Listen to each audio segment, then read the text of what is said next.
Good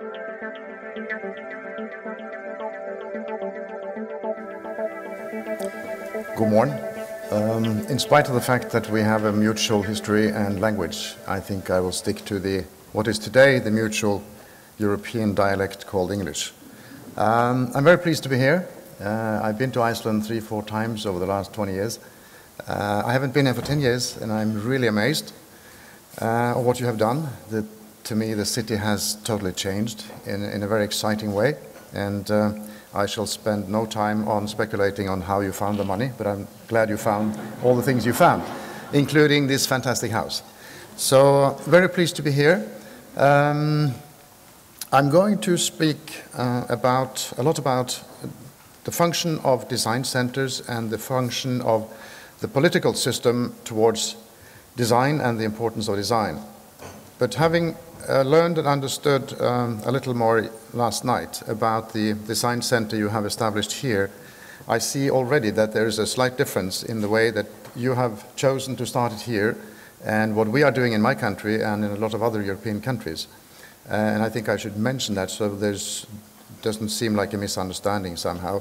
That here, I understand that the design profession has been a very strong force in establishing the center. In a lot of other countries, it has been more or less the government that has initiated or certainly financed the run of centers and design councils. So in my work running the Norwegian Design Council, my job is not sort of looking after the interest of the designers, but indirectly everything we do to promote design. Obviously, the designers in the end are the ones to benefit. So we have the same goal, but we may do it a little differently. Okay, let's see. This is the Norwegian Center for Design and Architecture. The reason why I'm very happy to have such a center is that to me, when we started working on it 10 years ago, it was important not just a nice and interesting place to be, which is always the case when you have a 100-year-old factory that you remake in a sort of semi-modern way. But it's a symbol showing, not just to me, but to everyone in Norway, that the government thinks that design and architecture is important. And it's so important that we have a 2,500 square meter center, where we have huge exhibition spaces, we have our offices, we have everything you have in a design center. And my inspiration when I started with the Norwegian Design Center, one of the first things I was doing was being invited to the opening of the Danish Design Center, which to me was a great inspiration. And coming back, I thought, my God, this took 10 years in Denmark, it's going to take 50 in Norway. Fortunately, we found another way of financing it, so it was up and running already in 2004. And as I said, the symbolic value of people seeing that here the government has gone in with support money to say that this is so important, these two areas for the development of our society and our businesses, that we actually make a big national center. So that's a very positive thing. Just briefly, who are the Norwegian Design Council? We were actually one of the oldest ones in Europe, founded in 1963 by the Federation, or the Confederation of Norwegian Industry and the Norwegian Export Council. So it's purely business orientated, and it's there to support business and the economy. And all the other questions of design and architecture related more to the cultural side and the wider scope is left to other organizations. So my agenda is in a way very simple, because it's just get the Norwegian business running better and more competitively, using design as an innovation toolbox. That's basically the order I get from the ministry, and they give me a lot of money at the time, for the time being, 5 million euros, which after the dramatic reduction of the size of the UK Design Council, at least budget-wise, the Norwegian Design Council is today the biggest one in Europe. We have 18 people, full-time staff, and they all have some kind of a business-related background. Just a fairly normal organization. The only reason why I show this is that we have, as you will see, we have a separate department within the organization for R&D and innovation.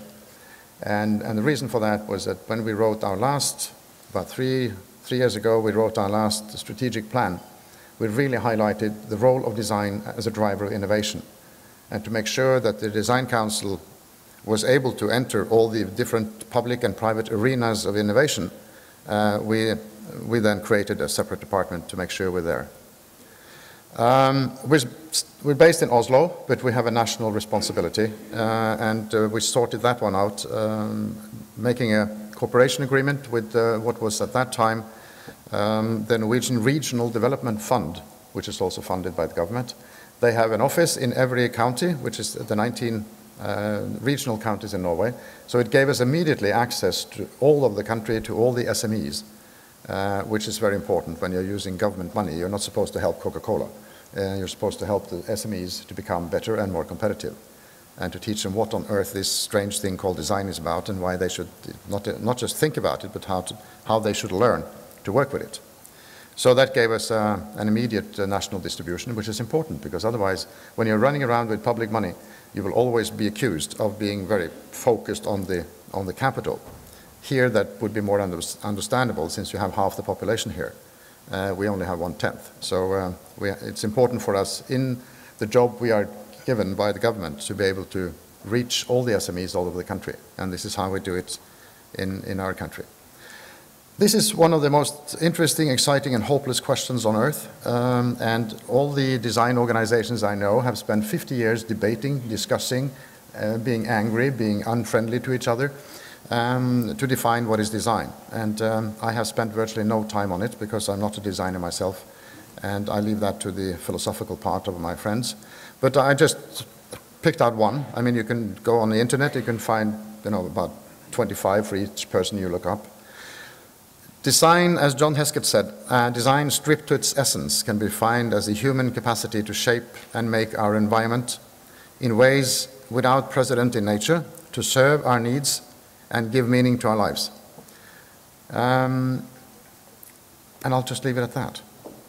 A quick historic sort of overview of the role of a design was done by Anna Valtonen, a Finnish lady who did this in her doctorate work at the University of Art and Design in Helsinki.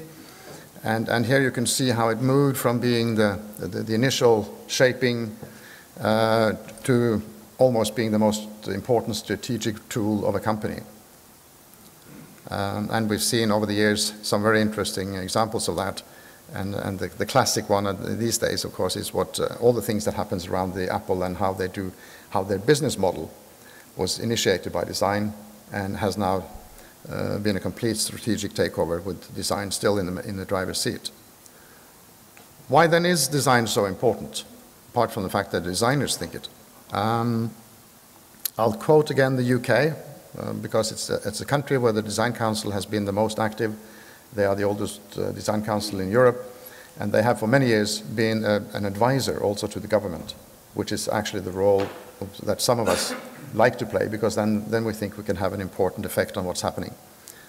And here they're focusing on the importance of being an innovation leader and being able to develop ideas and products that will address global needs, such as climate change, aging population, prevention, healthcare, which require design's creativity within a mix of public sector, science, and business. So you can see that if you go 20, 30 years back, it was all about products, and it was all about, initially, little services. But now the understanding is getting there in a lot of governments, that design as a tool to remake physical products, ideas, how to do things in a better way, and in a much broader sense than most people would think. Because when you say, if you do a poll out on the street and you ask people, what does design mean to you? In most countries, 80–90% will say it's got something with fashion, or it's got certainly something with just the visual part of it. It's aesthetics, and people will talk about, and when we do it, they will say, oh, it's fashion, it's sunglasses, it's those expensive things that you can buy in certain shops. And that's one of the things we have to struggle with, those of us who are trying to promote the understanding of what design really is all about. It's also about fashion, and some countries are very clever and have been in the forefront, and Iceland has definitely been. It's probably one of the things, if you go in Europe and ask about, do you know anything about Icelandic design? I would guess that a lot of people would say fashion, maybe into the music business, the covers and all these things. If I go out in Europe and ask, what do you think about Norwegian design? They will have no idea, because we have no icons like the Danes. The Danes have their Jacobsen, and the Finns have their Alto, and And unfortunately, we didn't have any of those. So in Europe, there's hardly anyone who has any opinion of what Norwegian design is all about. But I think that Iceland has a few very, very spear points that is actually known. Anyway, when you're talking about design policy, it's very much these days linked to innovation and industrial innovation. And normally that's a slightly easier way to get started when you're trying to convince governments and others why design is important. And to try to get a little more into the way it's worked now is that trying to find the combination of technology, business, and the human values. As you know, or at least most of you probably know, the origin of design comes out of the humanistic side of education. And in most countries, it came somehow out of crafts and arts, and then it moved on, depending on what it was linked to in terms of education. But eventually, it would end up in also a tool for industry. And these days, when you really want to use design as a tool of innovation in an industrial context, it is the focus of the designer on the user from the human side and the humanistic side, and to mix that in the best way with technology and business. That's when you really are creating a competitive company or a competitive idea. And again, everyone is showing Apple all the time, but they are one of the companies that really have been innovative through design. And it's important because it's very easy to talk about design in terms of some very high-profile branded goods, whether you're talking about the car industry or you're talking about fashion industry or others, or some of the companies the Danes have run. In my country, there's almost no well-known consumer goods company, but 80% of the Norwegian industry is business to business. And then it's even harder because these are traditionally very technology and engineering driven companies. And to go to them and say that, why don't you get some designers into your product development group with all the engineers? And there might be some magic happening. And that's quite hard to go to, full core oil industry engineer and say that, did you ever consider getting a group of designers, industrial designers or other design into your development department? And most of them, initially, they won't have a clue why you're saying that, because they have the best engineers in the world. So why should they use a designer? And when you manage to sort of convince them and get this going, and when they sort of drop all their defenses and they really start to understand each other, that's when fantastic things start to happen. So one of our main functions then is to be this center of competence for promoting the use of design as a tool of innovation. This one strange thing you see on the wheel of the car, to me this is in a pedagogic way one of the few easy products or cases I can use when I'm talking to people who think that design is all about sunglasses. And I keep saying that it's not about that, it's also about that, but it's very, very much about a user focus and find a better solution. And I think one of the greatest things when you work with, for instance, industrial designers in a company and with products is that they will never ever accept that the thing you are making today is good enough.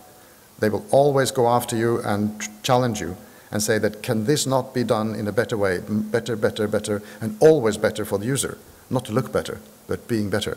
And those of you who are, and of course in this country you can talk about driving in the snow. When I'm in other countries it's a little harder. And you know what chains are. And you know how wonderful it is to be stuck in a snowstorm and try to put chains on your car. It's absolutely hell. And this Norwegian industrial designer, he said he was influenced by his grandmother who lived in a farm up on the northwestern coast of Norway. And every now and then they would have absolutely, totally blank ice on the ground. And of course she had every day to cross this ground from the house to the barn to milk the cows. And of course falling over and breaking your legs is not very practical. And when you're a farmer and you have to walk every day, it's very even more impractical. So she would take big, thick woolen socks and pull them outside her boots. And that would make it less slippery. So he thought about his grandmother and the socks. And he said that chains suck. They are really bad. And if you're in the chain business, and then we're back to the difference in the line of thinking from the sort of production engineering thinking to the designer's thinking. If you have worked in a company producing chains for 50 years, you will, as a solid, good engineer or whatever you are, you will try to make the chains better, stronger or lighter or sharper or whatever, with or without the nails. But the designer will take a long step back, look at the consumer and the user situation, seeing how they struggle with it, and say this must be possible to make this in a totally different way. And then he provided the auto sock. And they're selling millions of them. For some reason, not so many in Norway, because we're stubborn. But mostly in those countries who once in a while have snow. And you know, if in Spain or France or even in Germany, when there is 5 centimeters of snow, it's absolutely hell. And it's so much easier to just pull on this sock, which just slips on the wheel. And they've done a lot of research on it. So the fibers are so strong that you can actually get out of the trouble you're in, and you can drive for a while. So it's not just a one-off thing, because they cost about 100 euros a pair, but they are really strong. So design is an important tool for solving challenges. Okay. It's good to be in Iceland talking about ship.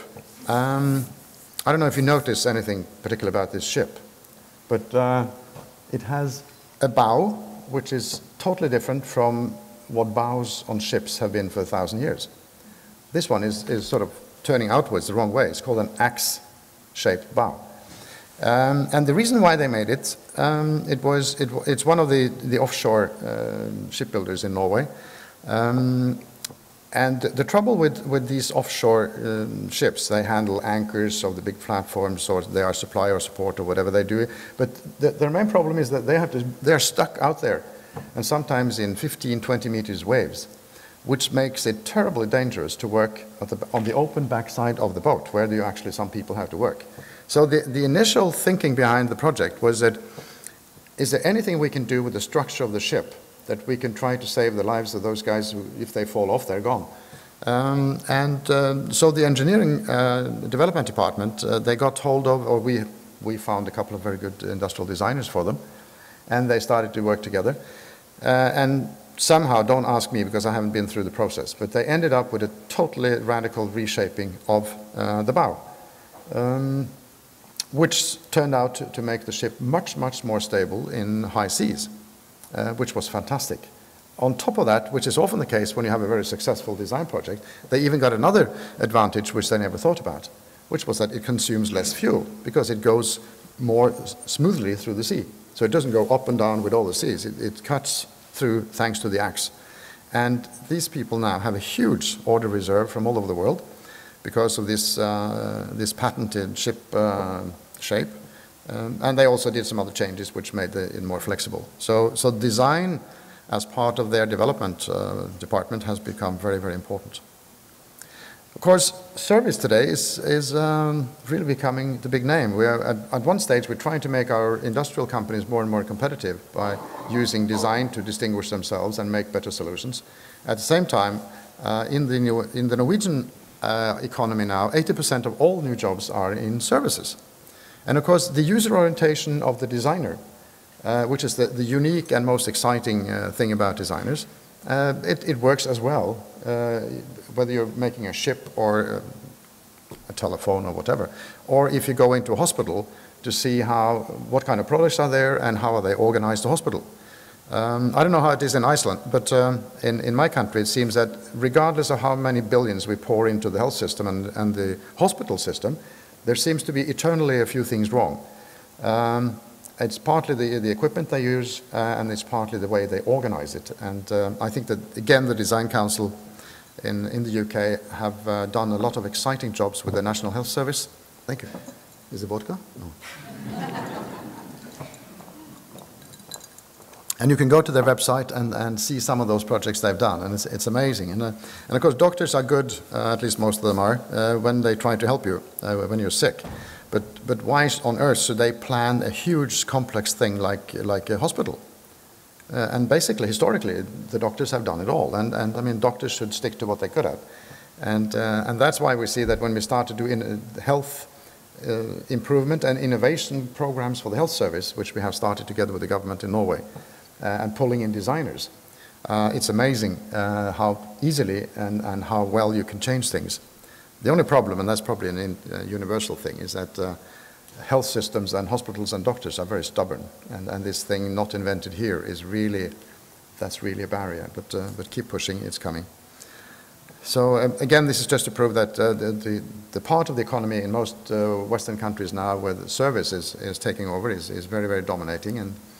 And just briefly take you through a couple of things that we have developed at the Norwegian School of Architecture and Design, which is actually a service design model, taking us through what we call the customer journey through all the services and the touch points of the service. And we've done this with the largest insurance company.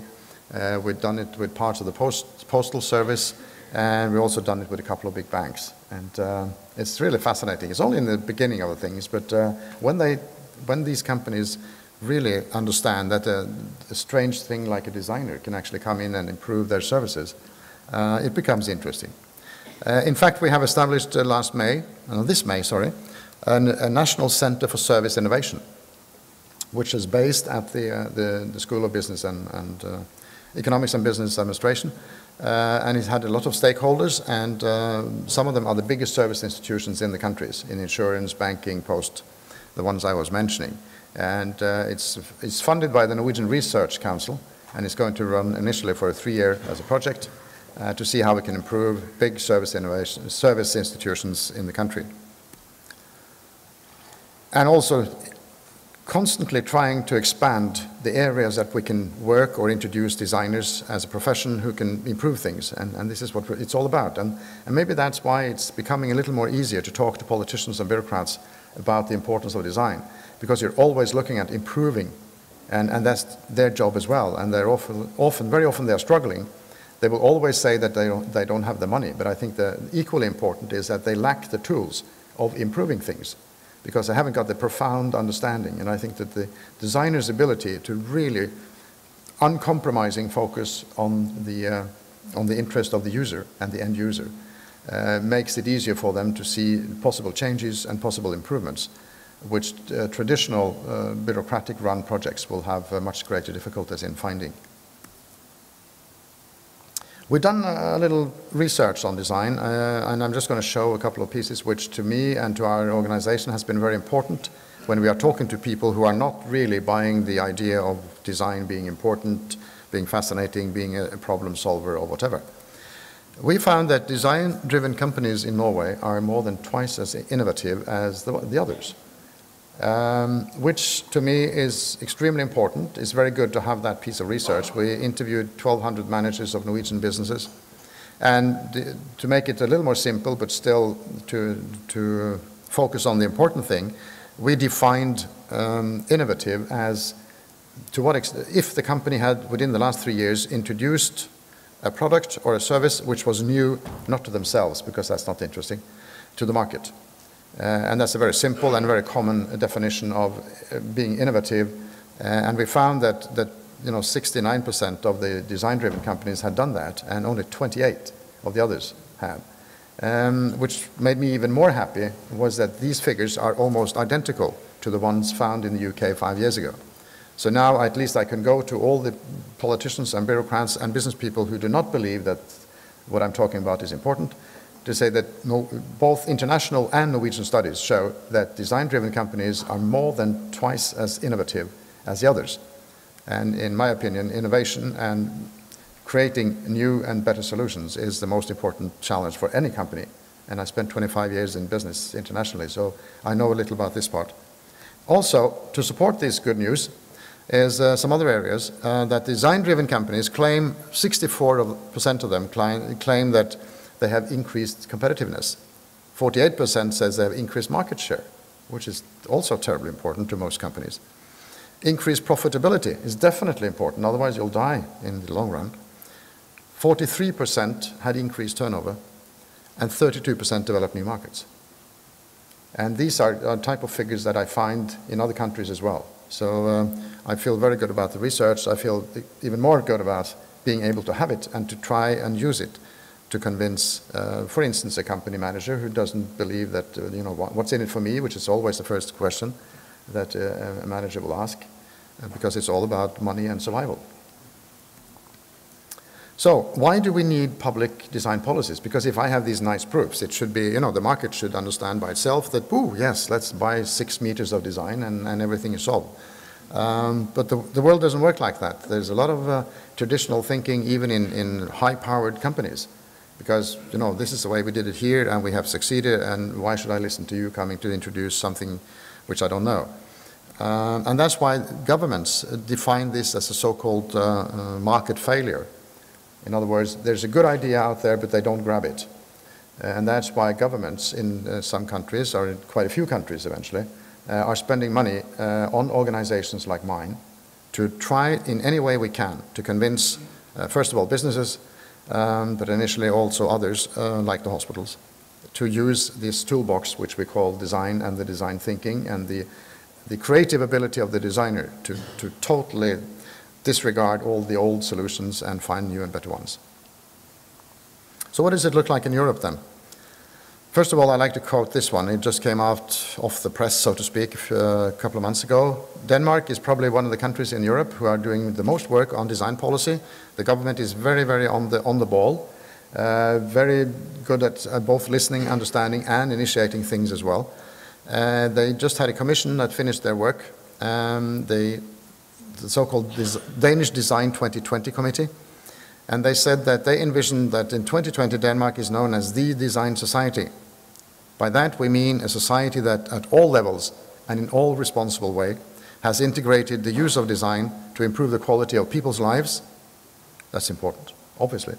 Create economic value for business, which has been the traditional focus, and make the public sector better and more efficient. And here we're back to the health service. So this is the vision of Denmark as a design country, or the design country in Europe in the year 2020. I thought that's good to have in the background. But when I sort of swipe over Europe, and having worked with European design policy now for almost 10 years, I have a pretty good picture of what it looks like. And it's quite a confusing and blurred picture, but perhaps the most distinctive difference is how big the differences are. I mean, you have countries where the government really understands it, where the government pours in money to support, to have somebody like a design center or a design council really work hard on industry to make them understand, to professionalize the design profession, whatever needed to be done, because it's all about surviving as a business and as a country and becoming competitive. So there's huge differences from country to country. There's huge differences to the extent that governments are involved. In fact, most countries still, even in Europe, do not have an official government design policy. And a few examples shows that the government spending is quite different as well. The UK Design Council, before the disaster struck them 2 years ago, had 10 million euros as their fixed budget from the Minister of Trade and Industry. The Norwegian Design Council, as I said, we have 5 million euros from the Ministry of Trade and Industry. A lot of European countries have absolutely nothing. And somebody told me yesterday that at least that there's little money coming here, and if I can inspire some people to make sure that there's more money coming, then half my trip was worth it. What do governments do then to promote design, the understanding of design, the importance of design? They finance, in, as I said, some countries, national design centers and councils, and some of the oldest ones are the UK Design Council, the Norwegian Design Council, and the Danish Design Center. Also, you have a very good one down in Barcelona, I work with a lot. They finance national design and innovation programs. And then, of course, the very interesting thing is that finally, after, as I said, almost 10 years, we managed through the work of Bæði, the European Design Organization, I'll show a little more about that, we managed to get design onto the agenda of the European Commission, which of course is extremely important because it means that if they adopt a policy, they will recommend all European countries to do something about it. And this was probably the main goal at least when I joined Bæði some years ago, and for the last 4 years when I've been their vice president and president, working towards Brussels to create this understanding and to link design and the importance of design into this big new European innovation plan. we spent quite a bit of work on this, and it's now there. So what are the differences then between how countries deal with design policies? There's a great difference in the level of awareness and competence on design also in industry. I mean, in some countries you talk about design and the industrial people will say yes. And in some others, or some other sectors, they will say, what are you talking about? They are artists. I'm an industrial guy. Why should I work with them? And this is, so you have the whole span of totally almost love each other because they've seen how much they can create together. And from this, absolutely, why should I work with an artist? So there's still a lot of ground to be covered. And you have all aspects in all countries. Even those we think of as highly design-orientated, like Denmark and Finland, when you go into the small and medium-sized businesses in Denmark, the number of them who have never worked with designer is between 35 and 50%, which is about the same as we have in my country. So even what we see as very design-driven countries, you still are facing the same challenge. Certainly when you get into small and medium-sized businesses, that they have no clue what this is all about and how important it is and the tremendous potential. Of course, the level of awareness, competence, and design in government is extremely different. I mean, I've had, God knows, 8 ministers of industry in Norway in 10 years. Sounds like Italy. And I mean, it's pure luck if any of them ever heard of design before. So a lot of my time and work and frustration is running after, first to find out who the hell is minister today, or it's him. And then find out, can he spell design, or how much work do I have to do with him? Fortunately, the bureaucracy tend to stay. So at least make sure that you have some very good friends in the bureaucracy, in the ministry, that know what it's all about, they know what you're doing, they know why you do it, and they agree. So at least you have some support when you get a minister in there who hasn't got a clue. And that happens a little too often. The supply side, the designers, is their education, national education good enough? I mean, if you want to make the industry the hottest thing on earth, I mean, you have to make sure that you have designers who can help these companies to become the hottest thing on earth. So there has to be a balanced level. And if you go again back to the websites of the UK Design Council, you see they've done a lot of work also with the design profession, even though that's not really their prime job. But it doesn't work if we make the business really aware of the importance of design. And if you happen to have a design education that had been asleep, then there's a mismatch and you can't do it. Or you have to buy all the design services outside, which is very sad for the designers, because they should be the one to lift the industry. And then a possible disadvantage of living in a small country like you do and I do, the supply side of this game, in other words, the designers, regardless of how good your education is, there's a tendency that you will not be able to become better than your clients. And if all your clients are very small and have small resources and have not really had the chance of working professionally with designers, you may be able to make them leap, half a meter, but not a kilometer. But that's a challenge we have to live with. There's not much you can do short time with the structure of your industry, because it's there. Touching briefly on the education, is still following the traditional system. I mean, it's the industrial designer, the graphic designers, you have interaction designers, and service design is coming into this. So there's a lot of things happening, but I think that there will be more going to happen, and I think that the model of the Alvar Aalto University, where they merged the arts and the design and the engineering and the business, it looks like one of the models I showed earlier. And I think that in the center of this, you can really create some fascinating new jobs. So I think eventually we will leave the old structure of this great difference between products and services and graphics and the whole works.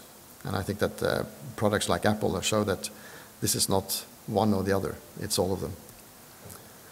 Just briefly touching on Bæði and the role we played in the European design policy.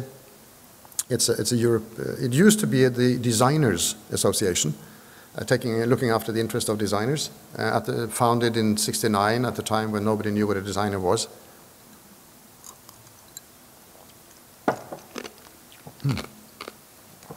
Just a little Icelandic ice. Have now more than 40 members from almost all the EU member countries. Have changed from just being an association supporting the interest of designers to taking the overall picture of being an association of design.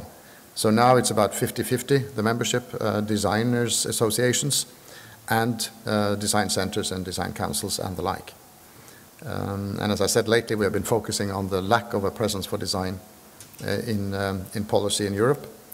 And just a long list of things that started to happen. In the year 2000, the European Commission declared the Lisbon Declaration. That's when they started to get worried that all European business was closing down or leaving to China. And they said, what are we going to do? Do we have anything in common in Europe that can make us more creative and more competitive? They were basically still talking only technology. There was no design in 2000. We started to do some that's an hour I have left? Thanks. I'll try to make it. You gave me 5 minutes extra. So we tried to influence them, having small meetings, breakfast series in Brussels for about a 5 years period. We managed to have the Scandinavian members have an official year of design in each of their countries. So in Norway, Denmark, Sweden, and Finland, there was a year of design in 2005, which was very good. We got a lot of focus, we got a lot of attention, we got some more money, and it really created a boost. At the same time, I managed to have my colleagues in Scandinavia. Unfortunately, you were not with us because we didn't really find anyone who we could work with here at that time. We organized the World Design Congress in the Nordic countries. We had about 1,500 people from 50 countries, which again helped to lift the understanding of design. In 2005, the European Commission revised the 2000 Lisbon Declaration, realizing that focusing only on technology didn't help. They didn't feel that we were becoming more competitive. Even more businesses were closing down. Production was still moving to China, and they were really getting stressed. And that's when we felt that we could really go pushing. So in October, through some luck and push, we managed to have a meeting with the Commission President, Mr. Barroso, and later his Vice President, Mr. Verheugen, who was then similar to the Minister of Industry, and then the ball started rolling. And eventually, when they launched the European Innovation Union 2020 in October last year, this is then the European Innovation Plan up till 2020. Design is one of 32 prioritized focus areas. This would never, ever happen 5 years ago.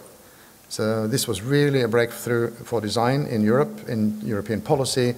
And then they created a separate secretariat for it. They have established a so-called leadership board, which is going to come up with practical proposals to the EU Commission, which the Commission then can take back to all the 27 member countries and say, this is something you should do something about, because it's bloody important. And, well, it was worth banging your head for 4 years in Brussels to get to this. Just brief examples of what could be elements of a national design policy. Obviously, awareness programs in any kind of shape for industry, politicians, and bureaucrats. This is almost like being in the religious business. I mean, you're out there trying to convince people that you have something important to tell them. Not just to tell them, but there's something they can use. Focus on design education, support programs, introduction programs for design thinking in the public and private services. And also in all this you have this universal design or design for all. We are talking about design and sustainability, energy solutions, improve community life. I mean, the list is almost endless. And so what do we do in practical terms then? Because that's what it boils down to. And this is some of the main elements we do in the Norwegian Design Council. We work a lot, of course, with all the newspapers we can get our hands into, PR. Obviously, a lot on if you go and see on our website, it's quite comprehensive. A lot of cases, trying to convince all the time through Norwegian and international cases. We have conferences, we have summits like this, we have breakfast meetings, local meetings, workshops all over the country. We have design awards, which is very important because it creates, the media loves awards. You can talk to, you get blue in the face about the importance of design, and the journalist will just, he will just go away and have a beer. But if you say, oh, this is the best or the second best, or look at this, and this got an award in this category. And so design awards is very, very important to create awareness in media. And of course, it doesn't hurt that we have been lucky now for 8 years to have the Crown Princess as our patron. And then the media goes bananas, and you have to be a little cynical sometimes. She's, by the way, she's very, very good at this. But that's when the media go really bananas, so that helps a little. We have special design programs for industry where we give some financial incentives for them for the first-time users of designers. So it's sort of a subsidizing in a way, but we don't use the word because it doesn't sound good. but it's more an incentive because you have to try to convince them, and sometimes you have to put a couple of dollars on the table as well and say, I'll cover some of the cost initially. Try it. It's going to work. And it's called an icebreaker program, which we stole the name from the Danes, sort of breaking the ice for the first time to use design. And it's worked very, very well. Exhibitions, nationally, internationally. Cooperation agreement with other government bodies, again, to spread the message. We're only 18 people. There's a limit to what we can do, even with 5 million euros. And we have a strong, very strong international network. Talking about conferences, this is our biggest annual design day. This is the conference hall of our center. Was that for me? Okay, I'm just about there. Where we have 500 people and the design awards and the Crown Princess, and it just goes bananas, the whole place. This is our exhibition in London last year showing Norwegian design and Norwegian designers outside the country. And second last slide, Design Effectiveness Award. Fantastic word. When you go to a business and a company and say, I think you should work with some designers, and they will always ask you what's in it for me. And I will tell them, I will tell you it's a lot of things, but it's also money. The proof of the pudding has been run in the UK for 20 years. It's called the Design Effectiveness Award. It only measures the concrete and measurable economic result of a design project. So we isolate the design project, and last year's winner could prove that they had a 300% increase in their turnover. So we have research, we have the Effectiveness Award, because there's always somebody who asks for the proof. And I think that that's been very important, together with all the political lobbying nationally and internationally. And probably here as well, it's a lot about this. Thank you.